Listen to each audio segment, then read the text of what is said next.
तो आप ही लाए थे, क्यों फिर हम इस बात का विरोध करें? सवाल ये भी बनता है ना कि जब आप लोग वोट चोर बोल रहे हैं, आप लोग को ईवीएम पे भरोसा नहीं है, लग रहा है कि वोट चोरी हो रही है, तो आप लोग चुनाव का बहिष्कार क्यों नहीं कर देते हैं? देखिए, चुनावी जो प्रक्रिया है उसका बहिष्कार करने से कुछ नहीं होगा। बहिष्कार एक छोटा सा उदाहरण देते हैं पड़ोसी देश बांग्लादेश का।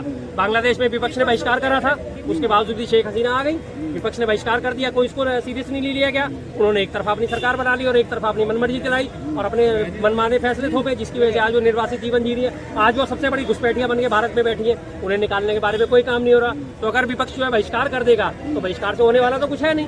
बहिष्कार करने के बाद इन्हें तो एक तरफा खेलने का मौका मिल जाएगा। ये तो उल्टा और फैलाएंगे कि देखो डर के भाग गए।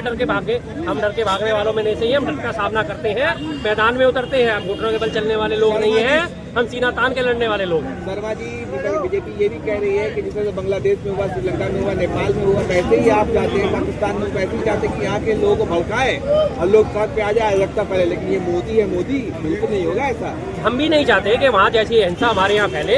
हिंसा में हमेशा नुकसान होता है। हम अहिंसावादी गांधीवादी हैं, जिनका सबसे पहले अहिंसा परमो धर्म है। हम गांधीवाद को मानने वाले लोग हैं। हम नहीं चाहते किसी भी किस्म की कोई अहिंसा हो, लेकिन हम ये भी साथ साथ चाहते हैं कि अहिंसा का नारा देते हुए और हमारे देश में जो है चुनाव सुधार लागू होने चाहिए। जो वर्तमान सरकार है, भ्रष्ट सरकार है, उसे उखाड़ फेंकना भी उतना ही जरूरी है। हम हमेशा अहिंसावादी रास्ता अपनाते हैं। लोग लोगों को बरकरार है ना, आपके साथ ब्राह्मण है, ना राजपूत है, ना कोई हिंदू वोट कर रहे हैं, खाली मुसलमान वोट। एक मिनट, हाँ जी, सबसे पहले तो आपने ये बात गलत कैसे पार्टी है आपकी, और आपने सबसे पहले तो भड़काने का काम तो आपने कर दिया कि आपके साथ ना ब्राह्मण है, ना राजपूत है, ना क्षत्रिय।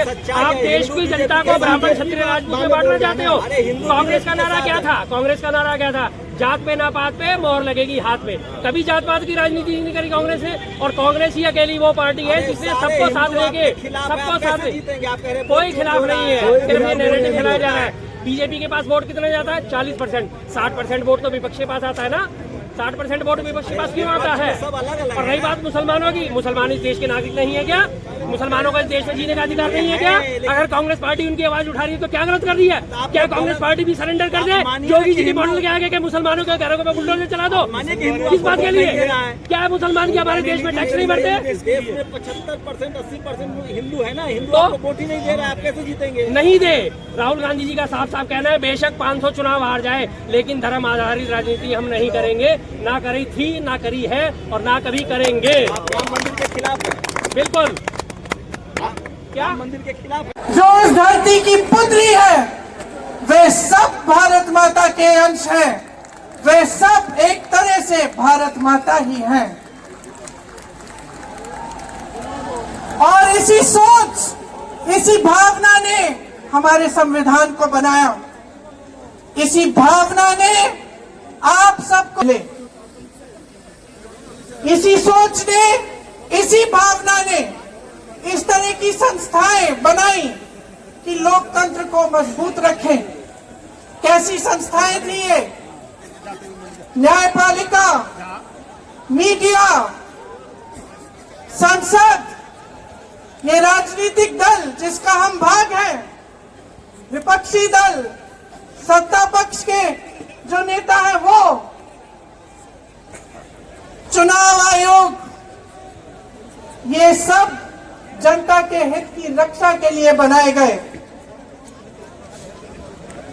इसीलिए जब आज हम देखते हैं कि इन सब संस्थाओं को कुचला जा रहा है, तो एक एक भारतवासी को उठना चाहिए, जागना चाहिए और ये समझना चाहिए कि जो वार हो रहा है वो सिर्फ इन संस्थाओं पर नहीं, लेकिन हम सब पर। आप मेरा नाम जसराम से वो आए और तीनों नेताओं का स्वागत करें।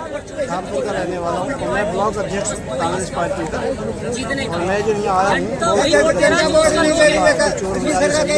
और देवेंद्र जी आप आकर नॉर्मली तरीके से आए तो हमारे सब नेताओं का दिल्ली के इस ऐतिहासिक ग्राउंड में जिनके द्वारा हम लोग चाहते हैं कि मैनेज पेपर से चुनाव हो, तो दूध का आदरणीय प्रियंका जी का भी दिल्ली प्रदेश कांग्रेस कमेटी के अध्यक्ष स्वागत कर रहे हैं। देवेंद्र जी आए और अपना अध्यक्षीय उद्बोधन दें। और वोट चोरी के द्वारा सारा गड़बड़ करके वो चोरी से सरकार आती है। हम इसको हटाने के लिए हमारे राहुल गांधी जी बहुत संघर्ष कर रहे हैं। धन्यवाद सर। चाहे कोई उसमें जाति विशेष की कोई नमस्कार साथियों, कोई भी जाति का आदमी हो अपना मैं दिल्ली प्रदेश कांग्रेस कमेटी की ओर से सरकार आनी चाहिए। अगर बैलेट पेपर से चुनाव होता है तो दूर का दूर पानी का पानी हो जाएगा। ये सरकार देश का ये संविधान सरकार चोरी से आ रही है, इसलिए राहुल गांधी जी ने ये बाहर वही विचार किए है। हैं।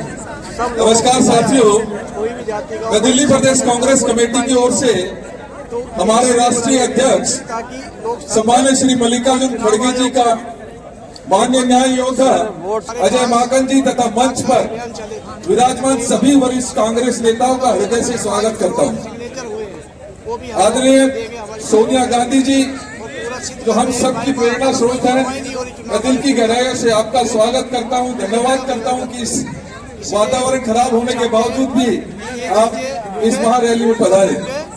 आप सभी को मेरा नमस्कार और अभिनंदन। संविधान के हिसाब से जनता से क्या कहना चाहते कोने कोने से आए चाहते हैं कि ये सभी भाइयों और बहनों को इस ऐतिहासिक रामलीला मैदान में हार्दिक स्वागत है। रियलिटी पता लग जाएगी। साथियों, दुनिया के सबसे बड़े लोकतंत्र भारत लोकतांत्रिक संस्थाओं के साथ संविधान द्वारा दिए गए एक व्यक्ति एक वोट के मौलिक अधिकार को हमसे छीनने की साजिश की जा रही है। ईवीएम मशीन ऐसे हालात में लोकसभा में विपक्ष के नेता आदरणीय श्री राहुल गांधी जी ने देश के लोकतंत्र की रक्षा के लिए तथा आपके वोटों की चोरी के विरुद्ध लगे हुए हैं सारी तथ्यों के साथ प्रेस वार्ता करके निर्भीक होकर सच्चाई उजागर की है। जनार्दन अब मोदी सरकार पूरी तरह मौन और जवाबहीन हो गई है।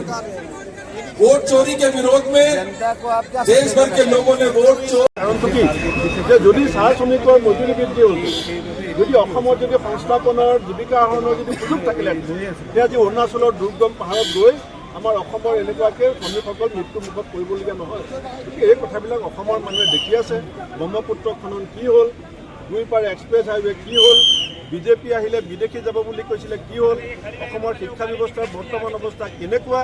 আজি সংস্থাপনৰ ক্ষেত্ৰত যিখন অসমত আজি 34,42,000 पंजीभूत निबनुआ है तार नतून प्रजन्मर कारण बीजेपी उठा सकता है वो व्यक्ति सिर्फ राहुल गांधी जी हैं। और हमारा और आपका कर्तव्य बनता है कि हम देश के कोने कोने से आए हुए लोग इस भावना को, राहुल गांधी जी की इस बात को देश के जन जन तक पहुंचाने का काम करेंगे। मेरे साथियों, निश्चित रूप में इस बात को हमें स्वीकार करना पड़ेगा कि आज जो भारत का लोकतंत्र, पवित्र लोकतंत्र पूरे विश्व में इस रूप में विख्यात था कि भारत के चुनाव निष्पक्ष होते हैं,